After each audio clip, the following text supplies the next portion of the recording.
नमस्कार बच्चों, आज की हिंदी पाठशाला में आप सबका एक बार फिर से स्वागत है। पिछले कालांश में हमने पहले 2 पद्यांश का अध्ययन किया। अब इस कालांश में हम जो शेष पद्यांश हैं उसका अध्ययन करेंगे। कविता पे आते हैं। राह कुर्बानियों की ना वीरान हो, तुम सजाते ही रहना नए काफिले। फतह का जश्न इस जश्न के बाद है, जिंदगी मौत से मिल रही है गले। बांध लो अपने सर से कफन साथियों, अब तुम्हारे हवाले वतन साथियों। बलिदानी सैनिक का अन्य सैनिकों से कहना है कि हमने अपने देश के लिए जो बलिदान दिए हैं उसकी राह कभी सूनी नहीं होनी चाहिए। राह कुर्बानियों की ना वीराना यानी खाली नहीं होनी चाहिए। यह सिलसिला चलते रहना चाहिए। तुम सजाते ही रहना नए काफिले, मतलब यह सिलसिला चलते ही रहना चाहिए। देश के लिए मर मिटने वाले सैनिकों के नए नए झुंड तैयार करते रहना, यानी कुर्बानियों का रास्ता सुनसान नहीं होना चाहिए। फतह का जश्न इस जश्न के बाद है, जिंदगी मौत से मिल रही है गले। फतह माने जीत, यानी इस कुर्बानी के बाद जीत का उत्सव मनाने का मौका मिलने ही वाला है।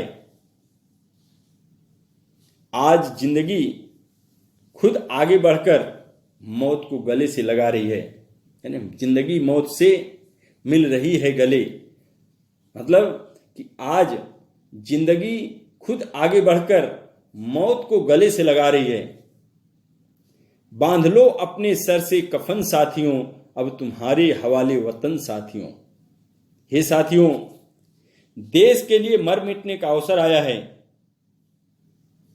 तुम मरने के लिए तैयार हो जाओ। सर पर कफन बांधना मतलब मृत्यु या न्यौछावर यानी बलिदान देने के लिए, मरने के लिए तैयार रहना। इसलिए कहते हैं कि तुम मरने के लिए तैयार हो जाओ,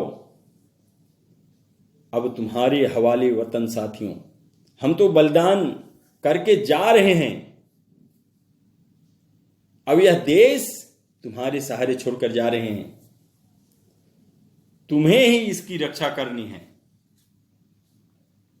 इसमें शब्दार्थ दिया है कुर्बानियां यानी बलिदान, वीरान यानी सुनसान, काफिले माने काफिले का मीनिंग होता है यात्रियों के समूह।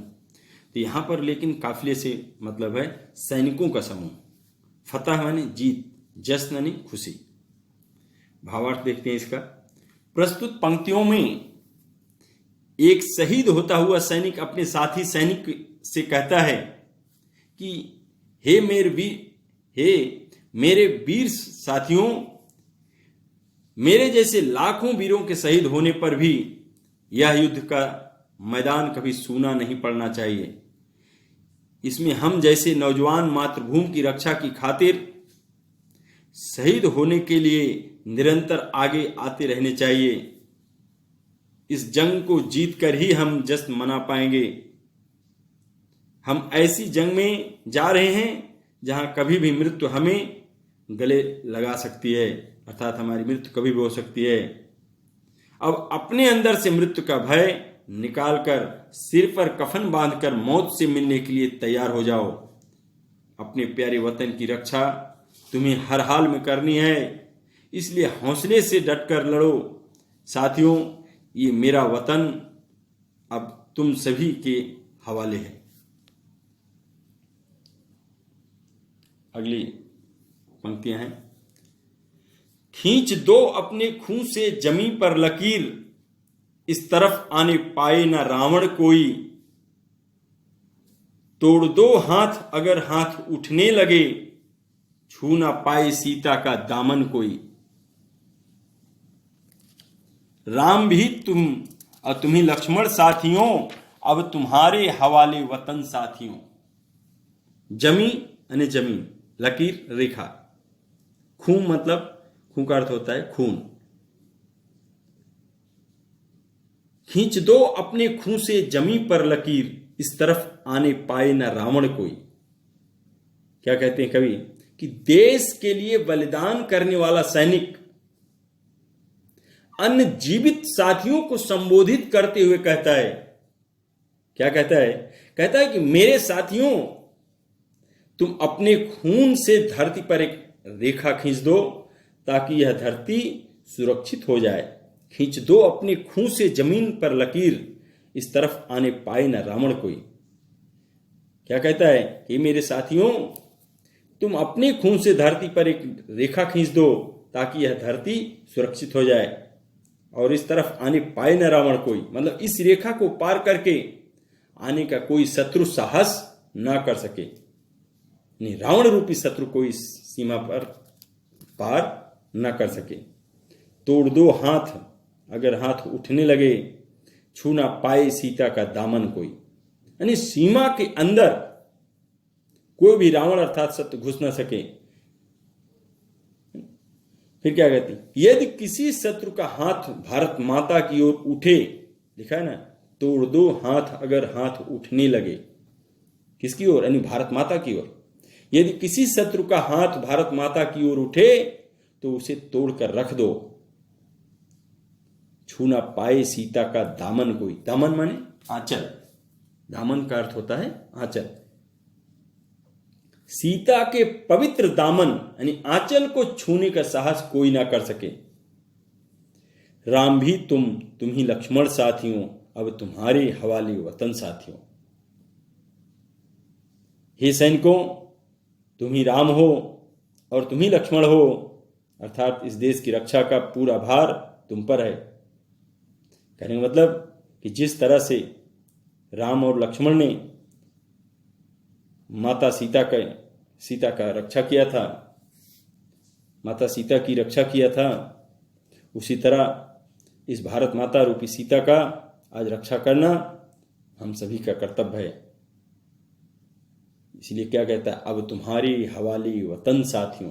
अब देश की रक्षा का भार हम तुम्हें सौंप कर जा रहे हैं, इसकी रक्षा करना।